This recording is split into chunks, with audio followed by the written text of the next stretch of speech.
The blizzard came down from the mountains like a white curtain of death, and Marianne Ashford knew with absolute certainty that she would not survive another night in the broken-down wagon that had become her prison.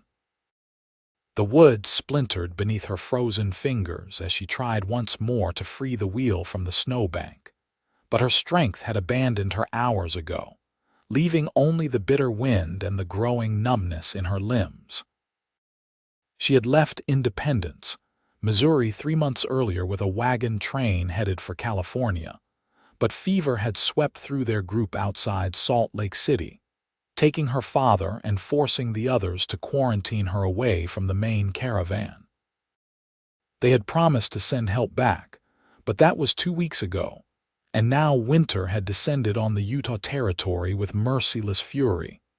Her breath came in shallow gasps as she huddled beneath the canvas cover, wrapping herself in every blanket she possessed. The supplies were nearly gone. A handful of dried beans sat in a tin cup, and the water in her canteen had frozen solid yesterday. She was 23 years old, and she would die alone in the wilderness, another nameless grave that spring would reveal to passing travelers. The thought filled her with such profound sadness that tears froze on her cheeks before they could fall. The sound of hoofbeats cut through the howling wind like a miracle. Marianne forced herself to look out through the gap in the canvas, squinting against the snow. A rider approached on a massive roan horse, moving with purposeful determination through the storm.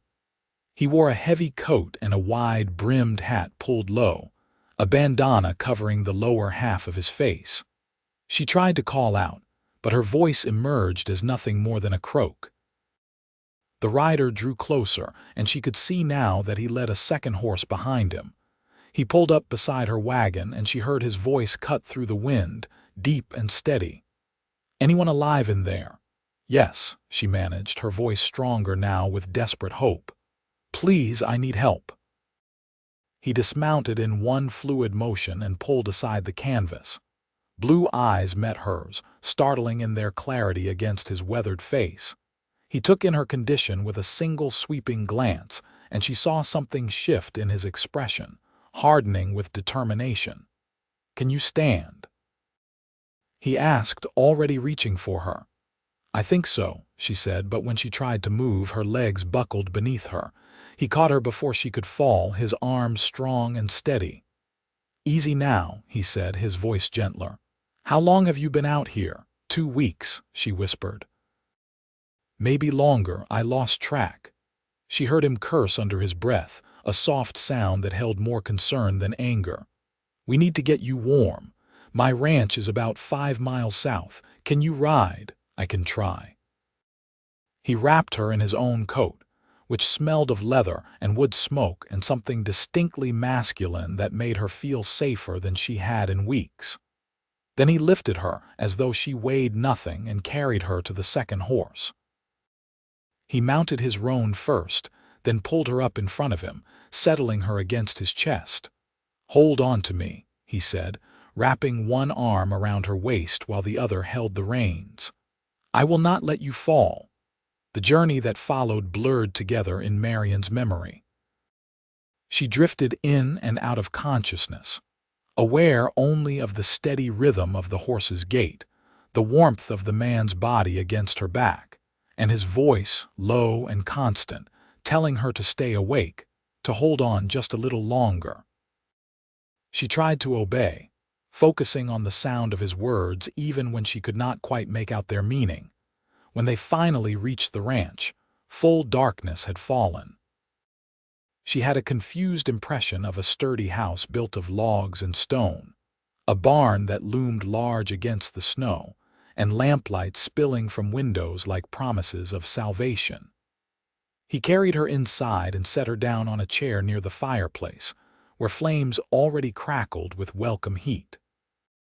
"Stay here," he said, though she could not have moved if her life depended on it. He disappeared into another room and returned with an armful of blankets and a woman's nightgown. "These belonged to my mother. She passed 3 years ago, but I kept some of her things." You need to get out of those wet clothes before you catch your death." Marianne nodded, but her fingers were so numb she could not manage the buttons on her dress.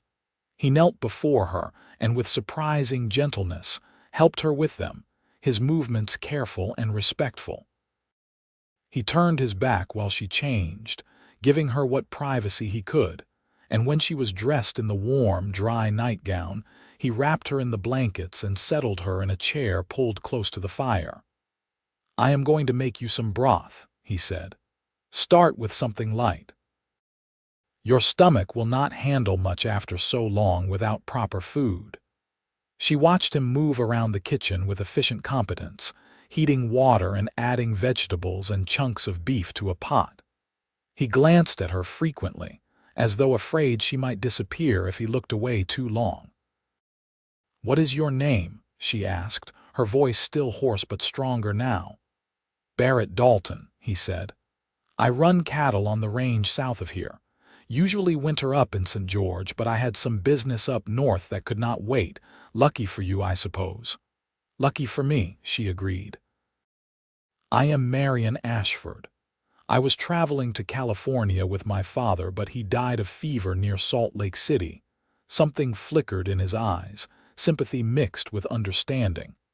"I am sorry for your loss. What happened to the rest of your party?" "They quarantined me away from the main group when my father fell ill. They were afraid I might be carrying the fever too. They promised to send help, but none came." She paused, remembering those terrible days of waiting. "The wagon broke down trying to find my way to the next settlement. I have been stuck there ever since." Barrett's jaw tightened and she saw anger flash across his features. "They should not have left you alone." "They were frightened," she said, though the words tasted bitter. "Fever can wipe out an entire wagon train. Fear is no excuse for abandoning someone to die." He ladled broth into a bowl and brought it to her, kneeling beside her chair. "Drink this slowly, just small sips." The broth was rich and warming, spreading heat through her body with each swallow. She wanted to gulp it down to fill the terrible emptiness inside her, but Barrett's hand on her wrist stopped her. "Easy," he said. "Too much too fast will make you sick." She forced herself to sip slowly, savoring each taste. He watched her with those intense blue eyes, and she found herself studying him in return. He was handsome in a rugged way, with strong features weathered by sun and wind, dark hair that curled slightly where it touched his collar, and a mouth that looked made for both laughter and hard words. She guessed him to be in his late 20s, perhaps 30, with the kind of quiet confidence that came from a man who knew his own capabilities. "How did you find me?" she asked between sips. "The storm was so fierce I could barely see 10 feet ahead." "I know these mountains," he said simply. "Been riding them since I was a boy. I saw smoke from a fire you must have managed yesterday, though the wind had scattered it by the time I reached you. Found your wagon by following the trail markers you left behind." Marianne felt tears prick her eyes again. "I did not think anyone would find them. I tried to tie pieces of cloth to trees, but the snow kept covering everything." "You did good," he said, his voice warm with approval. "Most people would have just stayed put and waited. Trying to mark your location showed you were thinking clearly." She finished the broth, and Barrett took the bowl from her hands. "You should rest now. I will make up the bed in the spare room." "I do not want to impose," she said, though exhaustion dragged at every word. "You are not imposing." His tone brooked no argument. "You nearly died out there, and it will take time for you to recover your strength. Besides, the storm shows no sign of letting up. Even if you wanted to leave, which you should not, the roads are impassable." He was right, of course. She could hear the wind howling around the house, rattling the windows in their frames. She nodded, surrendering to the inevitable, and let him help her to the spare room. The bed was simple but clean, with a thick mattress and plenty of blankets. He left her alone to settle in, and she fell asleep almost before her head touched the pillow. She woke the next morning to sunlight streaming through the window and the smell of coffee and bacon drifting from the kitchen. For a moment she could not remember where she was, and panic seized her until memory returned. Barrett Dalton. The ranch. She was safe. Moving carefully, testing her strength, she got out of bed and found a dress laid out on the chair by the door. Another of his mother's things, she guessed, simple but well-made and only slightly too large. She dressed quickly and ventured out into the main room. Barrett stood at the stove, tending a pan of bacon and eggs. He turned when he heard her footsteps, and a smile crossed his face, transforming his serious features into something warm and welcoming. "Good morning. How are you feeling?" "Much better," she said, and it was true. The warmth and food and rest had worked wonders. "Thank you for everything, Barrett. You saved my life. Anyone would have done the same. But you are the one who did it," she said firmly. "That means something." He looked away, seeming uncomfortable with her gratitude, and gestured to the table. "Sit down. Breakfast is almost ready." They ate together in companionable silence, and Marianne found herself studying the house. It was well built and comfortable, with sturdy furniture and personal touches that spoke of someone who took pride in his home. Books lined a shelf near the fireplace, and she noticed a fiddle hanging on the wall, its wood polished with care. "You play?" she asked, nodding toward the instrument. "Used to," he said. "My father taught me before he passed. Have not picked it up much in recent years." "Why not?" He shrugged, a slight movement of his broad shoulders. "Seemed like something for when there were people around to listen. Playing for yourself just makes you feel more alone." The words struck something deep in her chest, a recognition of shared loneliness. "I know what you mean. After my mother died, my father stopped singing the songs she loved. He said they hurt too much to hear without her voice joining in." Barrett met her eyes across the table, and understanding passed between them, unspoken but profound. She realized in that moment that he had been alone here for 3 years, managing his ranch and his grief with no one to share either burden. "Tell me about your ranch," she said, wanting to shift the conversation to safer ground. His face brightened slightly. "It is not much yet, but I am building it up. Got about 200 head of cattle that I run on the open range, and I am saving to buy more land. The grazing is good here when the weather cooperates, and St. George is growing fast enough that there is always a market for beef." "St. George," she repeated. "That is the settlement to the south, about 40 miles from here, in the southwest corner of the territory. Mormons settled it back in 1861, so it is still pretty new, but it is growing fast, warmer than up here in the mountains. I spend winters there, working odd jobs and selling beef to the townsfolk. And you came back early because of business. Had to check on a herd I left in the upper pastures. Some of the younger cattle had not been branded yet, and I was worried about rustlers." He paused. "Turned out the worry was justified. Lost about 20 head, but I managed to track down the rest and move them to a safer location." "I am sorry," she said. "That must have been a significant loss." "Could have been worse," he said philosophically. "And if I had not come back when I did, I would not have found you." The words hung in the air between them, weighted with meaning neither of them was quite ready to examine. Marianne felt heat rise to her cheeks and looked down at her plate. The days that followed fell into a comfortable rhythm. The storm lasted another 3 days, burying the ranch under several feet of snow and making travel impossible. Marianne helped Barrett with the indoor chores, cooking and cleaning and tending to the small tasks that kept a household running. He showed her how to churn butter and bake bread in the cast iron stove, and she found unexpected pleasure in these simple domestic activities. In the evenings they sat by the fire, talking about everything and nothing.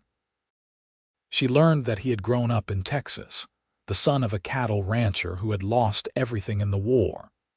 His father had moved them to Utah Territory in 1868, hoping for a fresh start, but he had died of a heart attack within 2 years, leaving Barrett to manage the ranch alone. His mother had followed her husband to the grave 3 years later, worn down by hard work and grief. "I am sorry," Marianne said when he finished the tale. "You have suffered a great deal of loss." "No more than most folks," he said. "The war took something from everyone one way or another." She told him about her own childhood in Missouri, the daughter of a merchant who had dreamed of making his fortune in the California gold fields. Her mother had died when Marianne was 15, and she had kept house for her father until he decided to finally pursue his dream of heading west. "He waited too long," she said quietly. "The gold rush was 20 years past and he was already 53 years old, but he could not let go of the dream, and you went with him." "Where else would I go? He was all the family I had left." She paused, staring into the fire. "I tried to talk him out of it, told him we could make a good life in independence, but he would not listen. He said California was where our future waited." Barrett reached across the space between their chairs and took her hand, his grip warm and solid. "I am sorry you lost him. I am sorry I could not save him." The words came out as a whisper, carrying the guilt she had not voiced to anyone. "I nursed him as best I could, but the fever was too strong. I watched him slip away and could do nothing." "You did everything you could," Barrett said firmly. "Sometimes that is all we can do, and it has to be enough." She looked at him, this man who had appeared out of a blizzard like an answer to prayers she had not known how to voice, and felt something shift in her chest. It was more than gratitude, though gratitude was certainly part of it. It was recognition, the sense of finding someone who understood the shape of her losses because they matched the contours of his own. The storm finally broke on the fourth day, revealing a world transformed by snow. Barrett spent most of that day digging out the barn and checking on his livestock, while Marianne worked inside, preparing a stew for dinner and mending a tear in one of his shirts that she had discovered while doing laundry. When he came in that evening, stamping snow from his boots, he found her sitting by the fire with her sewing. He stopped in the doorway, and she looked up to find him watching her with an expression she could not quite read. "What is it?" she asked. "Nothing," he said, but his voice was rough. "Just thinking how nice it is to come home to someone." Her heart skipped a beat. "Barrett, I should probably start thinking about what comes next. The storm has passed, and I have imposed on your hospitality long enough." "You have not imposed," he said, moving closer. "And where exactly do you plan to go?" It was a fair question. She had no money, no supplies, and no prospects. The wagon that had carried her from Missouri was likely buried under snow, and even if she could retrieve it, she had no way to repair the broken wheel or replenish her supplies for the journey to California. "I do not know," she admitted. "Maybe St. George. I could look for work, find some way to support myself. Or you could stay here." The words hung between them, simple and profound. She looked up at him, her needle pausing in midair. "Stay here." "The ranch is isolated," he said, his words coming faster now, as though he had to get them out before he lost his nerve. "But it is a good property with room to grow. I could use help managing it, and you clearly know your way around a household. I could pay you a fair wage, and you would have a roof over your head and food on your table." It was a practical offer, the kind that made perfect sense given their circumstances. But Marianne heard something else beneath the practical words, something that made her pulse quicken. "Are you offering me employment, Barrett Dalton?" "I am offering you a place," he said, and now he knelt beside her chair, his blue eyes intense. "A home if you want it. I know we have not known each other long, but I feel like I have been waiting for you my whole life." These past few days, having you here, it has made me realize how lonely I have been. And I think maybe you have been lonely too." Her breath caught in her throat. "I have," she whispered. "So very lonely." "Then stay," he said. "Not as an employee or a housekeeper, but as someone who belongs here. Stay and let me court you properly. Let me show you what kind of life we could build together." It was madness. She had known him less than a week, but as she looked into his eyes, Marianne felt certainty settle over her like a benediction. This was where she was meant to be. Not California, not some anonymous settlement where she would be one more widow struggling to survive. Here, with this man who had pulled her from the jaws of death and shown her a glimpse of what happiness might look like. "Yes," she said, "I will stay." The smile that broke across his face was like sunrise after a long night. He took her hand and raised it to his lips, pressing a kiss to her knuckles that sent warmth flooding through her. "I will make you happy, Marianne. I swear it." "You already have," she said, and meant it with every fiber of her being. That night they sat up late, talking about the future with the eager excitement of people who had thought they had no future at all. Barrett described his plans for the ranch, how he wanted to expand his herd and build a proper barn with a loft for hay storage. Marianne talked about the garden she would plant in the spring, and how she wanted to start a flock of chickens and maybe some geese. "We will need to go to St. George before too long," Barrett said. "You will need proper supplies, clothes that fit you better, and things to make the house more comfortable. I have been living like a bachelor too long. It could use a woman's touch." "It is a good house," she said. "You have taken fine care of it." "It is better with you in it," he said simply, and the sincerity in his voice made her eyes sting with tears. The weeks that followed were some of the happiest Marianne had ever known. The winter settled in with fierce determination, but inside the ranch house, warmth and contentment reigned. Barrett proved himself to be a man of his word, courting her with old-fashioned attentiveness that made her feel cherished and valued. He brought her wildflowers that he found growing in protected spots where the snow had not reached. He played his fiddle for her in the evenings, filling the house with music that spoke of joy and hope. He talked to her about everything, treating her opinions with respect and carefully considering her suggestions for the ranch. And slowly, carefully, they fell in love. It was not the sudden, dramatic passion of romance novels. It was something deeper and more enduring, built on shared work and shared laughter, on long conversations by firelight and comfortable silences while they worked side by side. It was the way he always made sure she had the warmest blanket, and the way she always saved him the crispest piece of bacon. It was the look in his eyes when he came in from the cold and found her waiting for him, and the catch in her breath when he smiled at her across the dinner table. One evening in late January, when they had been sitting quietly by the fire, Barrett reached over and took her hand. "Marianne, I need to ask you something." She looked at him, her heart beginning to race. "What is it?" "I know it has not been very long," he said, his thumb tracing circles on the back of her hand. "But I am not a man who believes in wasting time or playing games. I know what I want, and what I want is you, not just as someone sharing my home, but as my wife. Will you marry me?" Joy flooded through her, so intense it was almost painful. "Yes," she said, her voice breaking. "Yes, Barrett, I will marry you."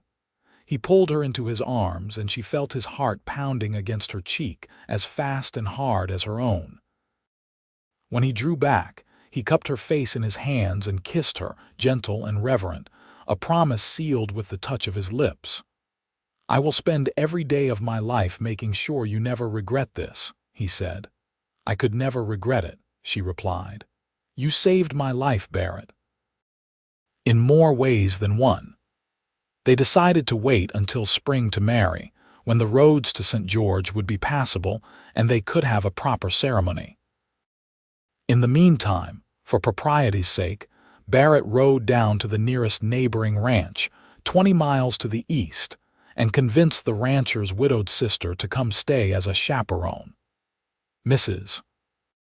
Ruth Henderson was a brisk, practical woman in her 50s who took one look at Marianne and Barrett and declared that she had never seen two people more obviously meant for each other.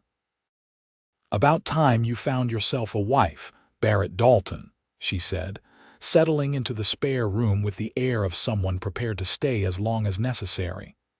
"This house needs the sound of children's laughter." Marianne blushed at the comment, but Barrett just grinned. "Working on it, Mrs. Henderson." The older woman proved to be excellent company. She taught Marianne how to make the butter softer by adding a touch of honey, and how to render fat into soap that would last through the summer months. She also provided a wealth of gossip about the local area, filling in gaps in Barrett's more taciturn descriptions. "You will like St. George," she told Marianne one afternoon while they worked on quilting together. "It is a good town, friendly folk for the most part.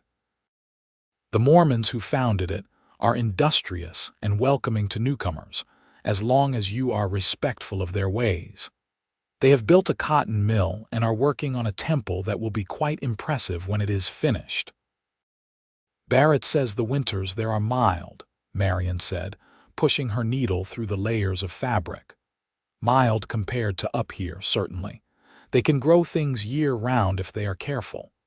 Brigham Young himself chose the location and sent families to settle it. Called it Utah's Dixie on account of the cotton growing." Ruth smiled. "Of course, growing cotton in the desert is not quite the same as growing it in the South, but they make it work." "It sounds wonderful," Marianne said honestly. She was looking forward to seeing the town, to beginning their married life in a proper community. But first, she had to make it through the rest of the winter at the ranch, and that proved more challenging than she had anticipated. February brought another massive storm, this one even fiercer than the blizzard that had nearly killed her. For 5 days, they were trapped inside, with Barrett venturing out only to tend to the livestock and bring in firewood. The wind howled like a living thing, and the cold was so intense that frost formed on the inside of the windows despite the roaring fire. On the 3rd day of the storm, Marianne woke in the night to a strange sound. She lay still, listening, and realized it was the timbers of the house creaking under the weight of accumulated snow. Fear gripped her, memories of her time trapped in the wagon flooding back with visceral intensity. She must have made a sound, because suddenly Barrett was at her door. "Marianne." "Are you all right?" "The house," she said, her voice shaking. "It sounds like it is going to collapse." He came into the room without hesitation and sat on the edge of her bed, taking her hand in his. "The house is solid," he said firmly. "My father built it to withstand exactly this kind of storm. Those timbers are 3 feet thick, and the roof is reinforced. We are perfectly safe." But she could not stop shaking, caught in the grip of remembered terror. He seemed to understand because he pulled her into his arms and held her close, one hand stroking her hair while he murmured reassurances. "You are safe," he said over and over. "I promise you, Marianne, you are safe. I will not let anything happen to you." Gradually the fear receded, soothed by the steady beat of his heart and the warmth of his embrace. She realized that Mrs. Henderson had appeared in the doorway, wrapped in her nightgown and robe, watching them with concern. "Is everything all right?" the older woman asked. "Just a moment of panic," Barrett said. The storm reminded her of when she was stranded. Ruth nodded, understanding. "Would you like me to stay with you, dear?" But Marianne shook her head, feeling foolish now that the terror had passed. "No, I am fine now. Thank you both. I am sorry for disturbing you." "Nothing to be sorry for," Barrett said, but he made no move to leave. He looked at Mrs. Henderson.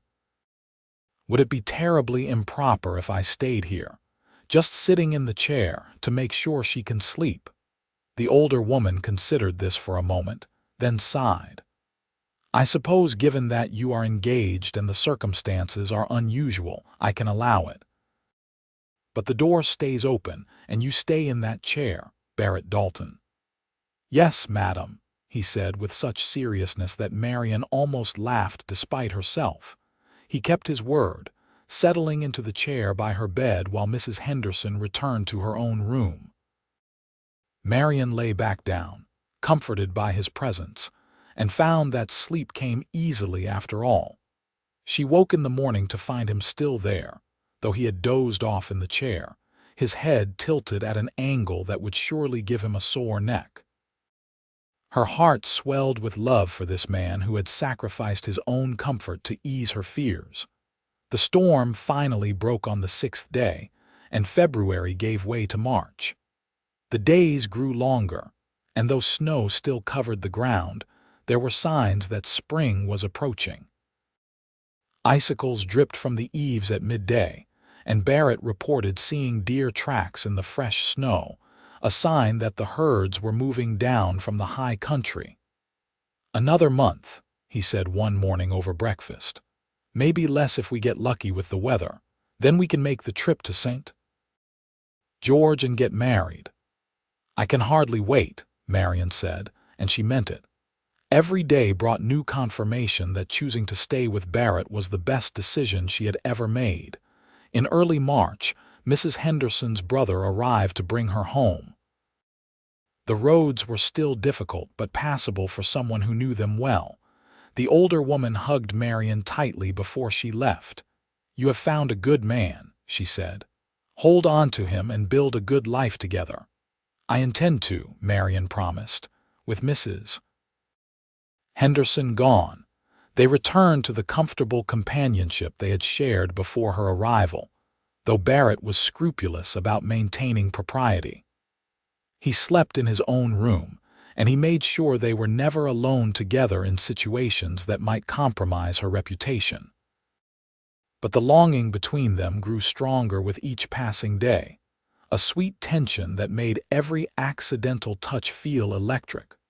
One afternoon in mid-March, when the sun was shining bright enough to melt the top layer of snow into slush, Barrett suggested they take a walk around the property. Marianne bundled up in the warmest clothes she possessed, and they set out together, their breath misting in the cold air. He showed her where the cattle would graze come spring, pointing out the natural boundaries of his property and describing his plans for fencing. It is open range now, he explained, but that is changing. More settlers coming in every year means we need to start defining our holdings more clearly. How much land do you own? She asked. 500 acres, give or take. Not huge by Texas standards, but enough to support a good-sized herd if we manage it right. He paused at the crest of a small hill, looking out over the snow-covered valley below. I have been thinking about building a new barn closer to the house. The current one is too far away, especially in winter. What do you think? She loved that he asked her opinion, that he included her in his planning. I think that makes sense, and if you build it bigger, you could shelter more animals during the harsh weather. Exactly what I was thinking. He turned to her, his expression serious. I want to build this place into something we can be proud of, Marianne, something we can pass down to our children. The mention of children made her cheeks warm despite the cold air. How many children do you want? As many as God sees fit to bless us with, he said. I grew up an only child and it was lonely. I would like our home to be full of noise and life. So would I, she said softly. He reached out and brushed a strand of hair from her face, his touch gentle. You thought winter would end your story, he said, but it was just the beginning of ours together. The words struck her with profound truth. She had been so certain, trapped in that wagon, that her life was over. But instead, it had been transformed into something richer and more beautiful than she could have imagined. Kiss me, she said, surprising herself with her boldness. He needed no further invitation. He cupped her face in his gloved hands and kissed her thoroughly, deeply, with a passion that made her forget the cold entirely. When they finally broke apart, they were both breathing hard. "We should get back," he said, his voice rough, "before I forget myself entirely." The last weeks of March seemed to crawl by. The snow continued to melt, revealing brown grass and muddy earth. Barrett began preparing for the journey to St. George, checking their supplies and making sure the horses were in good condition for the trip. Marianne packed the few belongings she had accumulated, including the dresses that had belonged to Barrett's mother and which she had altered to fit her better. Finally, in the first week of April, Barrett declared the roads passable enough for travel. They loaded supplies onto a pack horse and set out early one morning, leaving the ranch under the care of a hired hand Barrett had brought up from one of the neighboring properties. The journey to St. George took 4 days. They followed rough trails through the mountains, camping at night under the stars. Barrett was scrupulous about propriety, sleeping on the opposite side of the fire, but Marianne found herself wishing circumstances were different. She wanted to be his wife in truth, not just in name. On the 4th day, they descended from the high country into the red rock desert that surrounded St. George. The landscape changed dramatically, going from pine forests and snow-covered peaks to sage-covered hills and sandstone cliffs that glowed crimson in the afternoon sun. The temperature rose as they descended, and Marianne found herself shedding layers of clothing. "It is beautiful," she breathed, staring at the dramatic scenery. "Wait until you see the town," Barrett said, and she could hear the affection in his voice. St. George appeared before them as the sun was beginning to set, a cluster of adobe and stone buildings nestled in a valley surrounded by red cliffs. The Virgin River flowed through the town, its banks lined with cottonwood trees just beginning to show the first hints of green. She could see the framework of a large building rising near the center of town, which Barrett identified as the temple the Mormons were constructing. They found lodging at a boarding house run by a cheerful woman named Sister Catherine, who took one look at them and immediately began planning the wedding. "We shall have it at the tabernacle," she declared. "Brother Brigham would want it done properly." Over the next week, Marianne was swept up in a whirlwind of preparations. Sister Catherine introduced her to the other women in town, who welcomed her warmly and helped her prepare for the wedding. They gave her fabric to make a proper wedding dress, cream-colored silk that one of the women had brought from the East and never used. Marianne sewed late into the nights, determined to create something beautiful. Barrett spent his days conducting business, selling beef to local merchants, and arranging for supplies they would need for the ranch. But he made sure to spend his evenings with Marianne, walking with her through the town and introducing her to the people who would be their neighbors for part of each year. The wedding took place on a Sunday afternoon in mid-April. The tabernacle was filled with people, far more than Marianne had expected. Apparently Barrett was well liked in the community, and everyone wanted to witness his marriage. She walked down the aisle in her cream silk dress, carrying a bouquet of early desert wildflowers, and saw Barrett waiting for her at the front, looking impossibly handsome in a new suit. The ceremony was performed by a local minister, a kind-faced man who spoke about the sacred bonds of marriage and the importance of cleaving to one another through all the trials life might bring. When he pronounced them husband and wife, Barrett kissed her with such tenderness that Marianne felt tears slip down her cheeks. The reception was held in the social hall next to the tabernacle, with tables laden with food and drink. People danced to the music of fiddles and guitars, and Barrett proved himself an excellent dancer, twirling Marianne around the floor until she was dizzy with laughter and joy. As the evening wore on, Sister Catherine approached them with a knowing smile. "I have prepared the bridal suite for you," she said. "It is private and comfortable. I think you will find it suitable." Marianne blushed but thanked her, and when the reception finally ended, Barrett took her hand and led her back to the boarding house. The bridal suite was indeed comfortable, with a large bed covered in quilts and a fire already burning in the small fireplace. Barrett closed the door behind them and turned to face her, his eyes dark with desire but also with something deeper, something that looked like awe. "My wife," he said softly, "I still cannot quite believe it is real." "Believe it," she said, moving into his arms. "I am yours, Barrett, for the rest of our lives." He kissed her then, and there was nothing gentle about it. It was passion and promise, hunger and tenderness all mixed together. He undid the buttons of her dress with trembling fingers while she worked at the buttons of his shirt, both of them clumsy with eagerness and nerves. When they finally came together, skin against skin, it was everything Marianne had dreamed of and more. Barrett was patient and thorough, taking his time to learn what pleased her, murmuring endearments against her skin.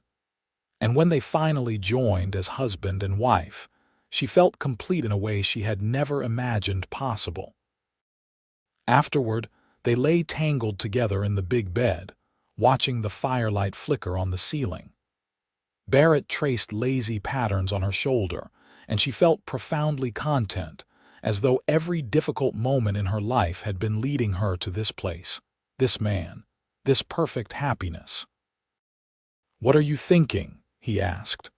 "I am thinking that I am the luckiest woman alive," she said. "And I am thinking about how close I came to never knowing this feeling." His arms tightened around her. "Do not think about that. You are here now, and you are mine, and I will spend the rest of my life making sure you never regret choosing me." "I could never regret it," she said, tilting her head to kiss him. "You are the best thing that ever happened to me, Barrett Dalton." They stayed in St.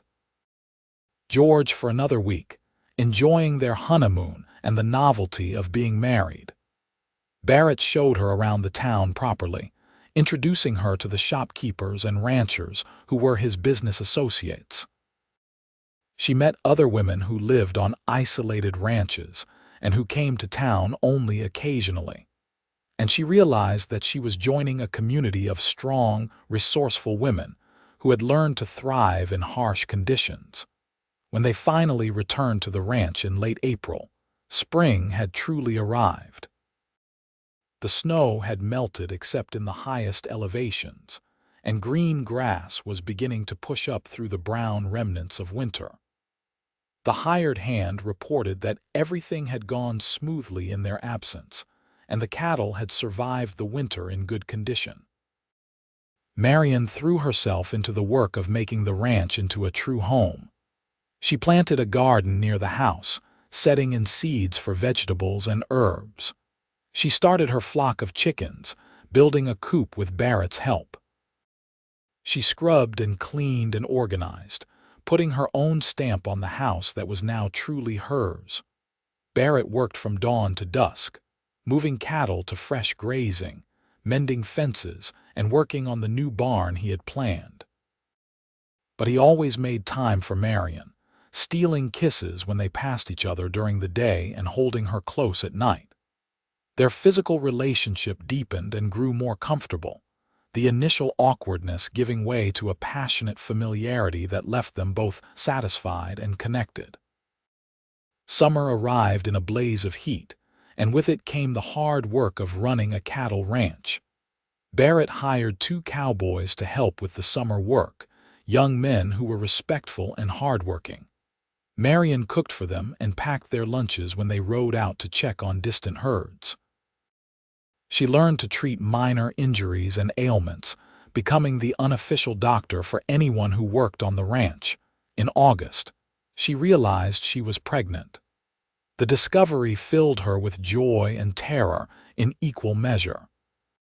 She waited until she was certain before telling Barrett, and when she finally did, his reaction exceeded all her hopes.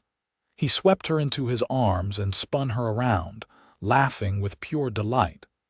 "A baby," he said, setting her down carefully as though she might break. "We are going to have a baby." "Are you happy?" she asked, though the answer was obvious. "Happy does not begin to cover it," he said, kissing her soundly. "You have made me the happiest man in Utah Territory." The pregnancy progressed smoothly through the fall. Barrett became absurdly protective, insisting that she rest more and work less. Marianne humored him because she loved his concern, even though she felt perfectly healthy and capable. They made plans for the baby's arrival, setting up a cradle in their bedroom and sewing tiny clothes together in the evenings. In November, as winter began to close in once more, they made one last trip to St. George before the roads became impassable. They purchased supplies they would need for the baby's birth and arranged for a midwife from town to come stay with them when Marianne's time grew near. The midwife, a competent woman named Mrs. Porter, arrived in early March, just as the snow was beginning to melt again. She settled into the spare room and took charge of the household with brisk efficiency. Marianne found her presence reassuring, especially as her pregnancy reached its final stages, and she grew increasingly uncomfortable and nervous about the approaching birth. The baby arrived on a bright morning in late March, almost exactly a year after Marianne and Barrett had married. The labor was long and difficult, lasting through the night and into the following day. But when Marianne finally held her son in her arms, she knew every moment of pain had been worth it. Barrett stood beside the bed, staring down at his child with an expression of such profound wonder that Marianne felt tears stream down her face. "He is perfect," Barrett whispered, reaching out to touch the baby's tiny hand. "Absolutely perfect." They named him William, after Barrett's father, and called him Will. He was a healthy, robust baby with a shock of dark hair and his father's blue eyes.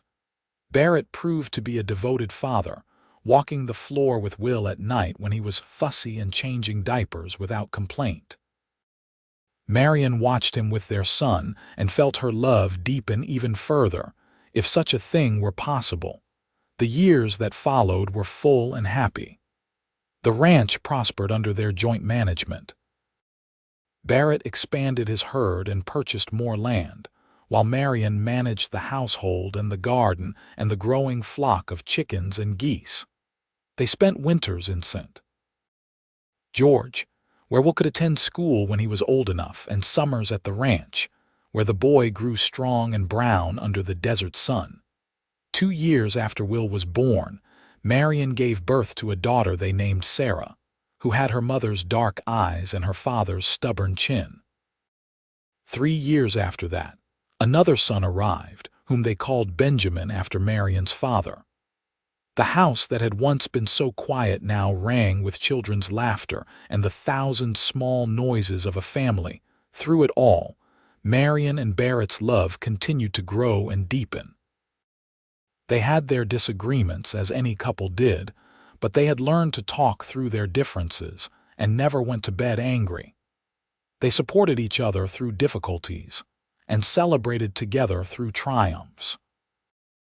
They built a life that was exactly what they had both dreamed of, a partnership of equals bound by love and respect. One evening in March, nearly 15 years after Barrett had found Marianne in that snow-covered wagon, they sat together on the porch of their house, watching the sun set over the red cliffs in the distance. The children were inside, supposedly doing homework but more likely playing games. From inside came the sound of Will's voice raised in mock protest, followed by Sarah's laughter. "You ever think about that day?" Barrett asked, reaching over to take her hand. "The day I found you." "All the time," Marianne said.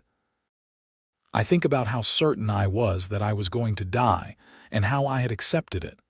I thought winter would end my story. And instead it was just the beginning of ours together," he said, echoing the words he had spoken so long ago. She turned to him, seeing the silver threading through his dark hair, the lines that time and weather had etched into his face. He was 45 now, still strong and capable but carrying the marks of a life well lived.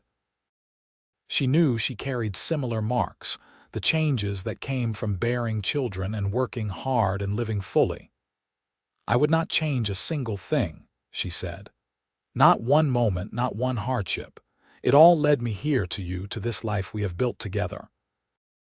He lifted her hand to his lips and kissed it, just as he had done that first time when she agreed to stay with him. "I love you, Marianne, more than I did the day we married, which I would not have thought possible." "I love you too," she said, "with everything I am." They sat together in comfortable silence, watching the stars begin to emerge in the darkening sky. Inside, the children continued their games, safe and loved and growing into fine young people. The ranch was thriving, the cattle healthy, the land productive. They had friends in St.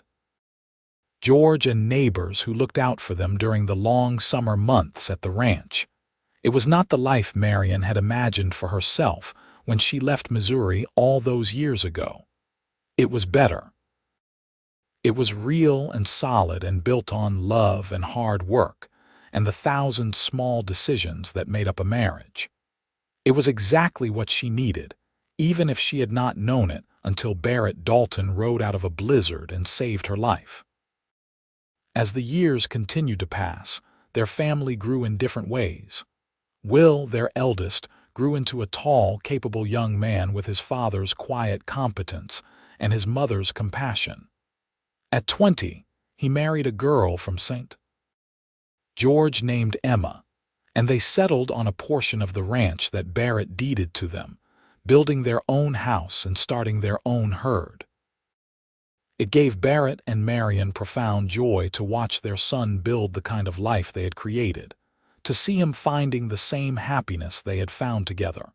Sarah, their daughter, proved to be more independent and adventurous. She learned to ride as well as any cowboy and often accompanied her father on the range, helping to move cattle and mend fences. But she also had a gift for learning that could not be satisfied by the limited schooling available in St. George. When she was 18, she announced her intention to attend a women's college in Salt Lake City. And though it broke Marianne's heart to see her go, she supported her daughter's dreams. Benjamin, the youngest, grew up with a gentle soul and a love for animals.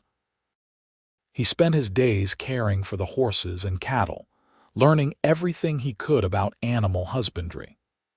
Barrett predicted he would become a fine veterinarian if he chose to pursue that path, and made plans to send him for training when he was old enough. Through all the changes and challenges, Barrett and Marianne remained the center of their growing family, the foundation on which everything else was built. They celebrated grandchildren when Will and Emma had their first baby, a girl with red hair and an impressive set of lungs. They supported Sarah through her education, reading her letters aloud to each other by lamplight and sending her packages of baked goods and encouragement.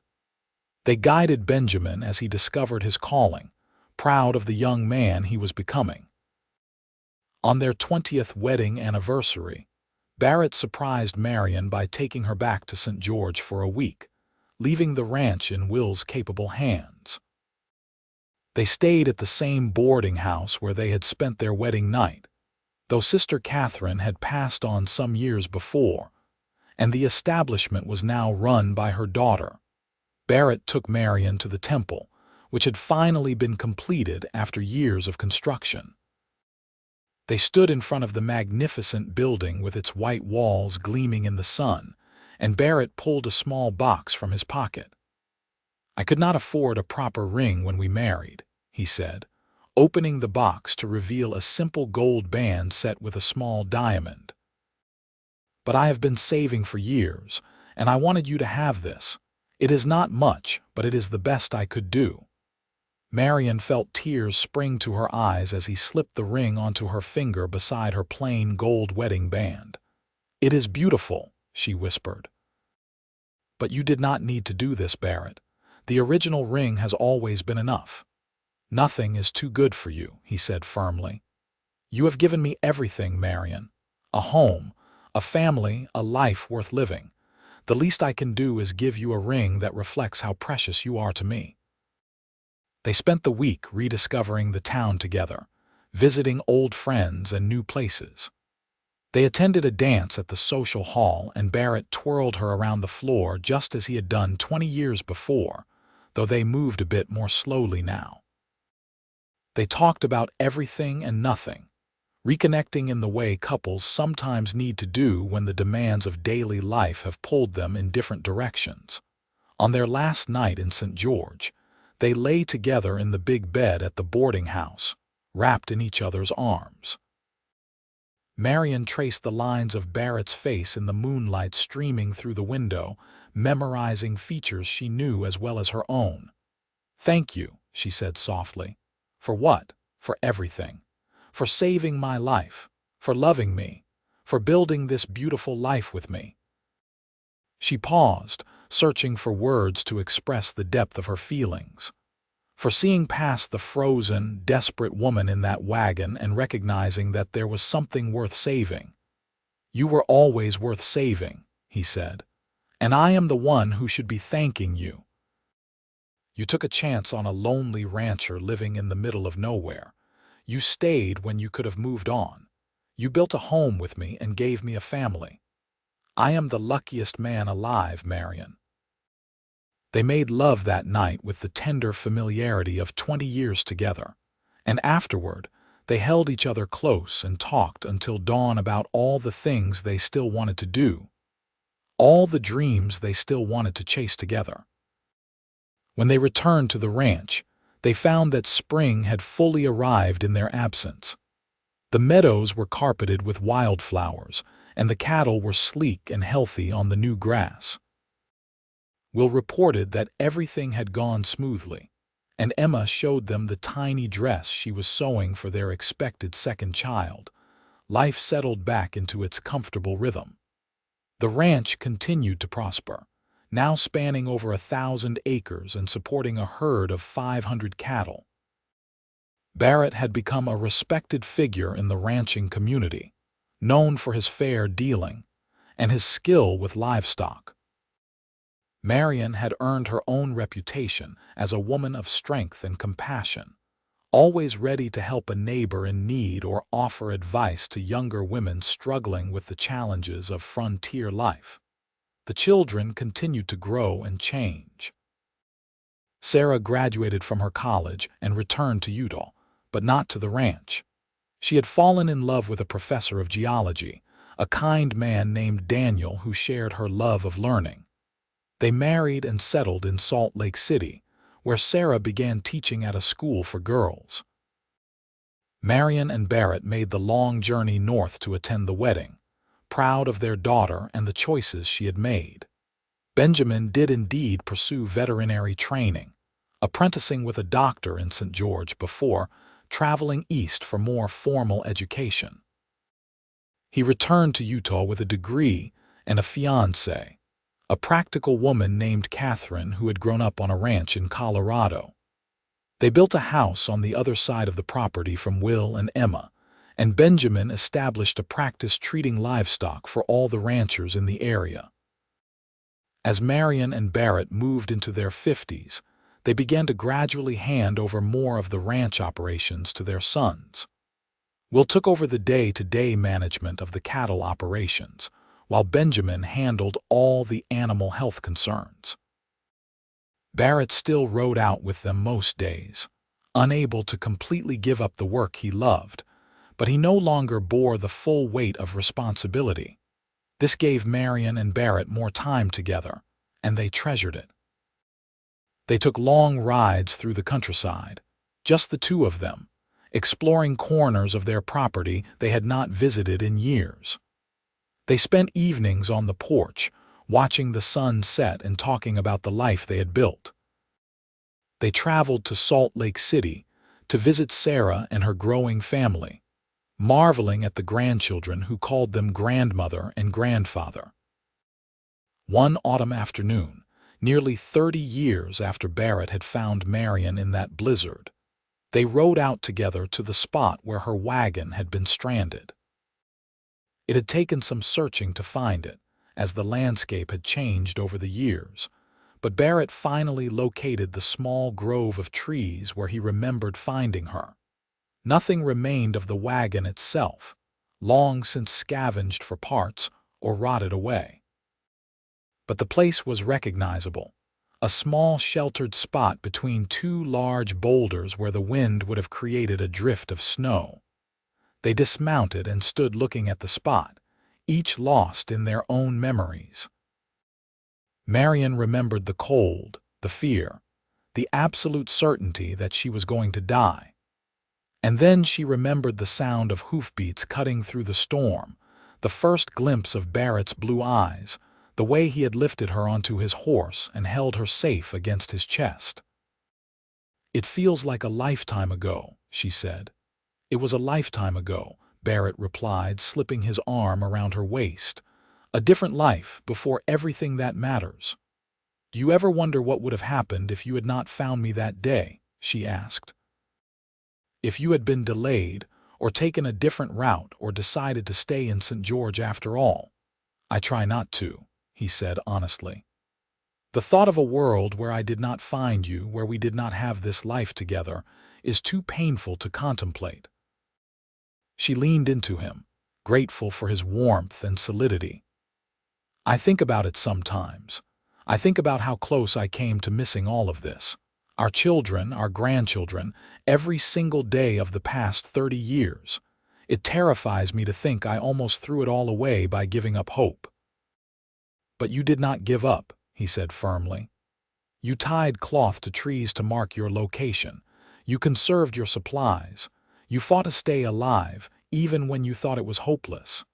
That is what I fell in love with, Marianne, not just your beauty or your kindness, but your strength.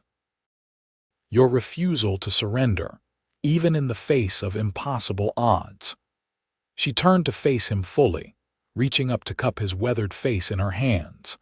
His hair was more silver than dark now, and deep lines bracketed his mouth and fanned from the corners of his eyes. But those eyes were still the same brilliant blue that had first caught her attention all those years ago, still filled with the same love and devotion. "You saved me," she said. "In every way a person can be saved. And you saved me right back," he replied. "I was just existing before you came into my life, Marianne, going through the motions, working myself to exhaustion so I did not have to face how lonely I was. You gave me a reason to live, not just survive. You gave me love and family and purpose." They kissed there in the spot where their story had begun, a kiss that held 30 years of love and partnership and shared joy. When they finally pulled apart, they stood for a moment longer, acknowledging the twist of fate that had brought them together. Then they mounted their horses and rode home together, to the ranch that was truly theirs, to the family they had built, to the life they had created from the ashes of tragedy and the promise of a chance encounter in a blizzard. The years continued their inevitable march. Barrett and Marianne grew older, their bodies bearing the marks of hard work and the passage of time, but their love remained constant and true. They celebrated the births of more grandchildren, watching their family grow and expand in ways they had once only dreamed of. Will and Emma had 5 children in total, each one a blessing. Benjamin and Catherine had 3, all of whom showed their father's gentle way with animals. Sarah and Daniel had 2 bright children who thrived in the city but loved visiting the ranch for summers, running wild through the meadows just as their mother had done. The ranch itself continued to thrive under Will's management. He expanded operations even further, buying adjacent properties as they became available, and building the Dalton Ranch into one of the most successful operations in southern Utah. But he never forgot the lessons his father had taught him about stewardship and sustainability, about treating the land and the animals with respect, On their 40th anniversary, the entire family gathered at the ranch to celebrate. It was a massive undertaking, housing and feeding everyone, but Marianne reveled in the chaos and noise. The house rang with children's laughter, the sound of multiple conversations happening at once, and the warmth of family love. Barrett stood before them all at dinner, his hand firmly clasped in Marianne's, and raised his glass in a toast. 40 years ago, he said, his voice still strong despite his 69 years, I rode out into a blizzard on ranch business. I had no idea that storm would change my life forever. I found a woman trapped in a broken wagon, half frozen and certain she was going to die. I brought her home thinking I was just helping a stranger in need. But what I really did was find my other half, the person who would make my life complete. He turned to Marianne, his eyes shining with unshed tears. You are the best thing that ever happened to me, Marianne Dalton. You gave me everything worth having, and I would ride into 1,000 blizzards if I knew you were waiting at the end of them. There was not a dry eye in the room as Marianne stood and kissed him, the applause of their children and grandchildren ringing around them. She felt overwhelmed with gratitude for the life they had built, for every moment they had shared, for the family that surrounded them. That night, after everyone had gone to bed, Barrett and Marianne sat together on the porch, wrapped in blankets against the cool spring air. The stars wheeled overhead, brilliant and eternal, and somewhere in the distance, a coyote called to its mate. 40 years, Marianne mused. It seems impossible, and yet it feels like yesterday all at once. The best 40 years of my life, Barrett said, and I am greedy enough to want 40 more, she laughed softly. I do not know if we will get 40 more, my love, but however many we get, I will treasure every single day. That is all any of us can do, he agreed. Treasure the time we have and the people we love. They sat in comfortable silence, hands clasped together, watching the night sky. Marianne thought about the girl she had been at 23, desperate and alone in a broken wagon. She had been so certain that winter would end her story, that her life was over before it had truly begun. But Barrett had been right, all those years ago. It was not the end of her story. It was just the beginning of theirs together, the first chapter of a love story that had spanned 4 decades and would continue as long as they both drew breath. In the years that followed, as they moved into their 70s, Barrett and Marianne slowed down considerably. They no longer rode out to check on cattle or worked in the garden for hours at a time. But they remained the heart of the family, the center around which everything else revolved. Their children and grandchildren visited often, bringing news and seeking advice, and the old ranch house was rarely empty. Barrett's health began to fail when he was 75, his heart growing weak after so many years of hard work. The doctor from St. George made the trip out to the ranch and told them gently that there was little to be done, except to make him comfortable and enjoy whatever time remained. Marianne refused to accept this with despair. Instead, she made sure that every day they had left together was filled with love and connection. She read to him from his favorite books, played the fiddle he had not touched in years, and held his hand while they reminisced about their life together. The family gathered once more, not for celebration this time but to say goodbye. Each of their children came with their families, filling the house with the sound of life and love. Barrett held court from his bed, speaking with each grandchild, offering advice and blessings and expressing his pride in the people they were becoming. On a quiet morning in early spring, with Marianne beside him and his children gathered around the bed, Barrett Dalton took his final breath. His last words were for his wife, spoken in a whisper that only she could hear. Thank you for 47 years of happiness. Wait for me on the other side.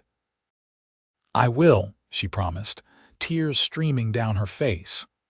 "I will wait for you, and we will start all over again." The grief of losing Barrett was profound, a physical ache that never fully went away. But Marianne found comfort in the family they had created together, and in the knowledge that she had been blessed beyond measure. Not every love story got a happy ending, but theirs had been happy from beginning to end, built on mutual respect and genuine affection, and the kind of partnership that could weather any storm. She lived for 7 more years after Barrett's death, spending her time with her children and grandchildren, passing on the stories of how their family had begun. She told them about the blizzard, about the cowboy who had ridden out of the storm to save her, about choosing to stay when she could have left. On a winter morning much like the one when Barrett had found her all those years ago, Marianne Dalton passed peacefully in her sleep, surrounded by the love of her family. She was buried beside Barrett on a small hill overlooking the ranch they had built together, under a sky as blue and endless as his eyes had been. Their grandchildren erected a simple stone marker that read, "Barrett and Marianne Dalton." Together they built a legacy of love that will endure through generations. She thought winter would end her story. He said it was just the beginning of theirs together. He was right. And so their love story ended where it had begun, in the mountains of Utah Territory, in a place made beautiful by the work of their hands and the love they had shared. The ranch continued to thrive under the management of their children and grandchildren, a testament to everything Barrett and Marianne had built together. Will, now an old man himself, would sometimes ride out to his parents' graves and stand looking at the marker. He remembered his father's stories about finding his mother in that blizzard, about recognizing immediately that she was someone special.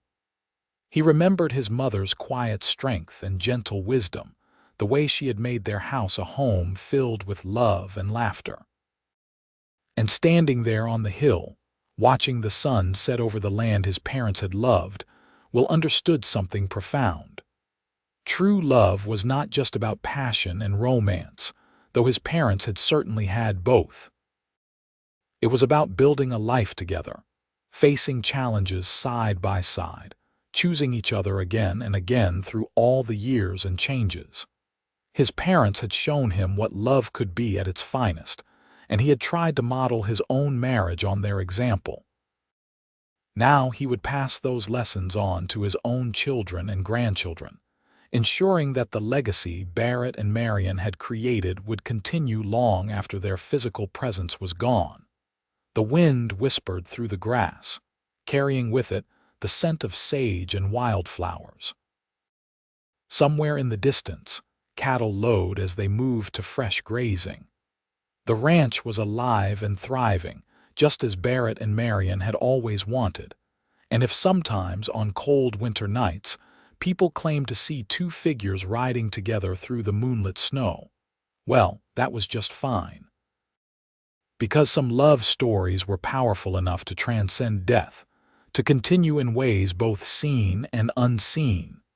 Barrett and Marianne's was one of those stories, a testament to the power of hope and love and second chances. It had begun with a blizzard and a rescue, with a desperate woman and a lonely cowboy. But it had grown into something magnificent and enduring, a legacy that would live on in the hearts and lives of everyone they had touched.